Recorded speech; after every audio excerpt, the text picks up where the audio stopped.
Hey, it's Zach from What the Pod Was That and the All About Nothing podcast. And America's birthday is coming up faster than we can track. Celebrate Independence Day in style with ZJZ Designs' latest t-shirt collection on TeePublic. Introducing 3 brand new 4th of July heart designs that perfectly capture the spirit of America. These shirts feature vibrant, patriotic colors and unique heart-shaped designs that stand out at any celebration. Whether you're heading to a fireworks show, a barbecue, or just enjoying the summer sun, our 4th of July heart collection has something for everyone. Show off your love for the red, white, and blue with ZJZ Design. Visit ZJZ Design's TeePublic shop today and get ready to shine this Independence Day. Links in the show notes or visit ZJZDesigns.com and check out all the great designs. New designs come up often. ZJZDesigns.com. This episode of the All About Nothing podcast is sponsored by Everplay Sports and Social Summer 2026 Adult Sports Leagues. Registering now through May 20th for kickball, softball, volleyball, pickleball, bowling, and more. Visit everplaysocial.com for details and registration. Do it now because these leagues will sell out. It's a great way to get off the couch and hang out with friends while doing enjoyable, fun activities. Again, visit everplaysocial.com and sign up today. Welcome, everyone, to the All About Nothing podcast, kind of daily show. I am Barrett Gruber, host of the All About Nothing podcast. You can follow me across all of social media at Barrett Gruber. If you want to participate in the show, you can chat with us on YouTube, Twitch, or Facebook. You can find links at the top of our webpage, theallaboutnothing.com. Please follow and subscribe wherever it is you are hearing us. So it is after Wednesday, Thursday, we're almost to the end of the week. As usual, every week, we got a new episode this week from the Awakening podcast. Heather and Tamara sit down and explore Sheila's journey this week through faith, gender, and freedom. You can listen to the Awakening podcast wherever you get podcasts, or you can visit bigmediallc.com. Also, the All About Nothing podcast released an episode this week with a Republican candidate for the Senate in Idaho, Denny LaVey. Great episode. It was part 1 of 2 episodes. The second episode will come out on Monday. So make sure you're subscribed for that. You can find links again, theallaboutnothing.com. As well, on Monday, we had an episode released from Preach Jacobs with an interview with Sanford Green. They talk about the upcoming 2026 Colicon, as well as hip hop and graphic arts and things like that. So make sure to go listen to that one. It was a fantastic interview. Search for the Preach Jacobs podcast wherever you listen to podcasts, or again, you can visit bigmediallc.com. So we have got a lot to get to today, including the fact that the Treasury Department just announced the new $20 bill will feature a QR code that links directly to a permanent 20% off Spirit Halloween coupon, because in 2026, our currency might as well acknowledge that we're all just living in a haunted retail space that's only open for 2 months a year.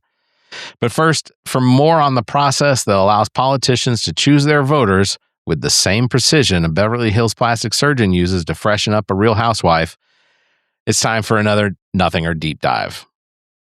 So now, if you're like most people, you probably think of redistricting as a dry, clerical thing that happens once every 10 years when the government counts everyone and then draws some line on a map. It's supposed to be boring, administrative task, like updating your car insurance or pretending to read the terms and conditions on a software update before clicking accept and hoping you didn't just sell your soul to a printer company. But here in 2026, redistricting has officially graduated from boring bureaucracy to a full-contact, no-holds-barred blood sport. We are currently in the middle of what the pundits are calling mid-decade madness, where states are redrawing their maps, not because of the population move, but because people in power decided they didn't like the results of the last election. It's like playing a game of Monopoly, and halfway through, the guy with the little silver car decides that Park Place actually belongs to him because he feels like a winner today, and he's holding a pair of scissors. And look, for a long time, the narrative on gerrymandering was pretty straightforward. Republicans were the undisputed heavyweight champions of it. They had RedMap, they had high-tech proprietary software, and they had the absolute breathtaking shamelessness to draw districts that defy the laws of geometry and human decency. We've all seen them. Those districts in North Carolina or Ohio that look like a giraffe trying to swallow a lawnmower, or a Rorschach test of people who think democracy is just a polite suggestion. But the game changed fundamentally over this last year. In April, the Supreme Court handed down a 6-3 decision in Louisiana versus Calais. They essentially took a look at Section 2 of the Voting Rights Act, the part designed to protect minority voters from having their political power diluted. And they said, this is a lovely antique, really, but it doesn't quite fit our new extreme partisanship decor. Let's just toss it in the bin with reasonable disclosure and public trust. The ruling basically gave a glowing green light for states to redraw their maps mid-decade for purely partisan reasons. That is literally legal code for I want to keep my job even if every single person in my zip code thinks that I'm a disaster. And boy, did the Republicans run with it.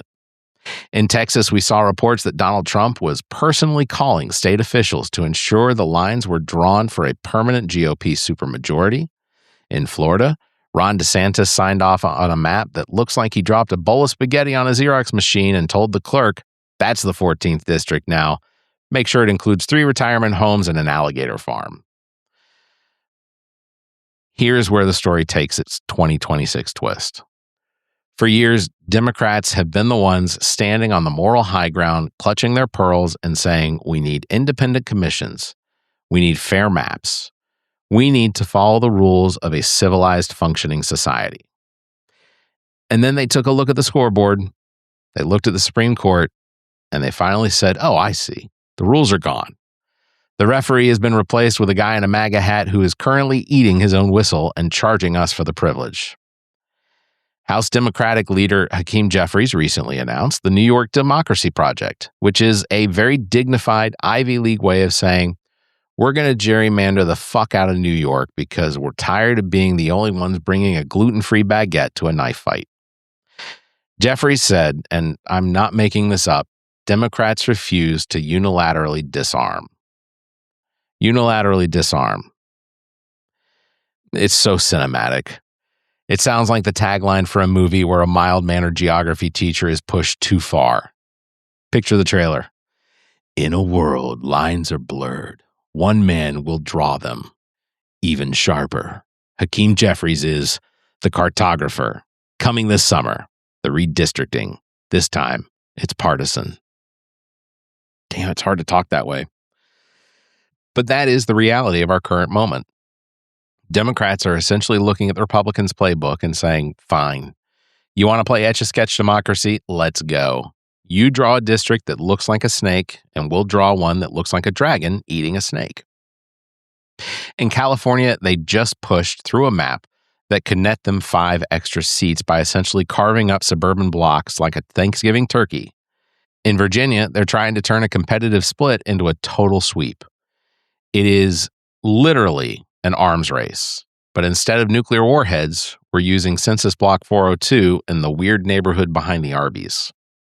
Now, the media loves to frame this as both sides are doing it, which is technically true in the same way that both sides are involved when one person punches another person in the face for 10 years, and the second person finally decides to swing back.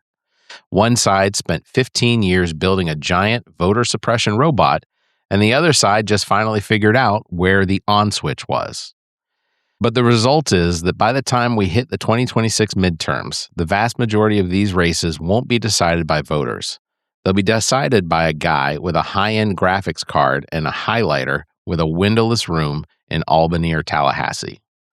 We've reached a point where congressional districts are so safe that the only way a politician can actually lose their job is if they're caught on camera admitting they think the show Yellowstone is just okay. It has reached a level of peak absurdity. Take Ohio, for instance. Their redistricting commission is legally required to be fair, but the map they just passed looks like a drawing of a ghost having a violent seizure. That is not a district. That is a cry for help. That's what happens when you tell a computer to draw a map that ensures no one ever has to listen to a constituent ever again. And while the politicians are busy fighting over who gets to represent the 3 houses and the single Starbuck that make up the new 22nd district of Northwest Jersey, the actual voters are left feeling like they're watching a game of Tetris played by people who actively despise them. Because at the end of the day, when both sides decide that unilateral disarmament is off the table, the only thing that actually gets destroyed is the radical, crazy idea that your vote, the physical act of you going to the poll, is the thing that determines who wins. So that's our deep dive for this week. Before we wrap up the show, I absolutely want to just check out some of the news that has made the headlines today. And to do that, I usually go to Ground News. This isn't necessarily an endorsement for Ground News, but I actually think that the way that they publish their information to the app is much better than some of the other ones. So just to go through some of the news that I thought would be important to discuss today, I'm going to do that through my Ground News. So yesterday, on Tuesday, the South Carolina Senate rejected a motion to redraw U.S. House districts with a 29-17 vote, falling 2 votes short of the 2/3 majority threshold required. This defeat halts a Republican push to alter electoral maps before the November midterms. President Donald Trump urged senators to be bold and courageous and delay primaries, but Republican Senate Majority Leader Shane Massey resisted. Massey said he doesn't like being asked to bend to someone's will instead of doing what's best for the state. So Shane Massey evolved with a backbone here in the last couple of days. Fantastic. I imagine it'll probably disintegrate at some point. This failure follows broader national redistricting battles where opponents recently challenged Missouri's new map. Attorney Abba Kahana criticized the districts as a sprawling behemoth that cuts clear across the states to unite territories that share absolutely nothing in common. South Carolina's current primary calendar remains stable following the vote, preventing logistical disruptions for election officials. Absentee and overseas military ballots have already been sent and cast amid an extremely tight deadline, making redistricting mid-cycle risky. A national redistricting battle has intensified over 10 months, inflamed by a recent Supreme Court ruling. We just discussed that weakened the Voting Rights Act. Similar conflicts persist in Louisiana and Alabama as states weigh aggressively district redraws ahead of the November elections. And like I said, this is insane to me that we are going through this, that I get Republicans are going to gerrymander, Democrats are going to gerrymander, but the idea that we are doing it within months of the election, within, in some cases, days before the primaries have begun, is just absolutely absurd and insane to me. And I have to believe that even MAGA Republicans have to look at this and go, all right, this feels desperate, right? It feels desperate. Just insane. What else is in the news? Trump arrived in Beijing today, Wednesday, for a summit with Chinese President Xi Jinping, making this his first trip to China since November of 2017. Following a Thursday welcoming ceremony at the Great Hall of the People, Trump and Xi Jinping will discuss forming a board of trade and a board of investment to manage non-sensitive goods and discrete investment issues. I'm sure there will be some discrediting involved. Makes sense. Amid the war in Iran, Washington seeks to prevent Beijing from supporting Tehran, while questions linger over whether the administration might shift Taiwan policy language from not supporting independence to opposing it.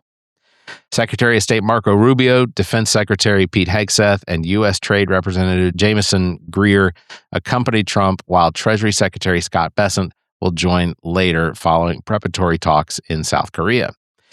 Before departing Washington, Trump expressed optimism for the exciting meeting, with the agenda potentially including resuming diplomacy with North Korean leader Kim Jong-un during Thursday's state banquet. And earlier today, I saw some interesting information specifically about Trump and his group of sycophants, really. But his group of leadership that showed up in China today and were not greeted in the typical fashion in which the state politics, China, the way that they typically welcome someone with the level of responsibility as a president from the United States. Xi Jinping did not join them at the tarmac when Air Force One landed. There also were not really anyone from the government that apparently showed up. A lot of the pomp and circumstance that goes along with some of these arrivals usually is much bigger. And Donald Trump apparently was slighted in this case. I think that this just adds to the assumption that there isn't a lot of respect for Donald Trump or for the United States in some of the major, the what do we call them? The countries, first world countries, nuclear powered countries. I don't know, whatever. But I think it's very telling that Donald Trump is not going to get the respect from some of these countries like China. I don't know what would happen if they were to go visit Russia. I think that Putin would probably roll out the red carpet, and I think it's likely that Putin would show up at the tarmac to watch the president fumble his way down the stairs. But I don't know for certain. I do know that in some of the Middle Eastern countries like Saudi Arabia or Kuwait or Qatar, they're likely going to make a spectacle of Donald Trump's visit when he goes back. I got to imagine it's already on the calendar. He loves visiting the Middle East. And maybe because the war hopefully is coming to an end soon, maybe he'll go visit and he'll get, a giant glowing ball again that he can put his hands on awkwardly. Also, yesterday, FBI Director Kash Patel was engaged in a confrontational exchange with Senator Chris Van Hollen, Democrat from Maryland, during a Senate Appropriations Committee hearing following weeks of scrutiny regarding his conduct. Patel unequivocally and categorically denied allegations first reported by The Atlantic that he has engaged in excessive drinking, which purportedly led to an unexplained absence and episodes where security personnel were unable to rouse him. Literally, there are claims that they had to use one of those big metal barricade busting, devices to take the door down in order to try and either wake him up or make sure he wasn't dead. Yeah. When Senator Van Hollen challenged him to take the alcohol use disorders identification test, I guess right there, it's a standard screening tool for alcohol abuse, Patel snapped back that he would take any test the senator was willing to take alongside him. So I guess it was another one of those distract and disgrace situations where Senator Van Hollen said that Patel should take the test, to which Patel said, "I'll take it if you take it." Nonsense. During the heated testimony, Patel launched a personal counteroffensive accusing Van Hollen of slinging margaritas on the taxpayers' dime during a trip to El Salvador. The senator dismissed these claims that they're based on a hoax. So, despite the personal nature of the exchange, Patel used the hearing to defend the FBI's $12.5 billion budget requested for 2027 and denied the agency's resources were being diverted to investigate journalists or handle his personal $250 million defamation lawsuit against The Atlantic. So, yeah, once again, Kash Patel, director of the FBI, is proving to be the best choice. Good job, Trump, as always. Look, I really hope that if this is being heard here at the end of the week, that everyone has a fantastic weekend. I am going to wrap it up as it's a little short this evening, but I think what we said was important. So Big thanks to everybody watching. Thank you for listening. Don't forget, you can follow me, myself, at Barrett Gruber across all social media. Thanks for liking and hitting that bell. And if you can, give us a 5-star review and leave a comment. Until next time, you all stay safe, be kind, and keep your hands to yourself. The preceding podcast is solely owned by the host or hosts and is distributed by Big Media, LLC. Copyright 2026.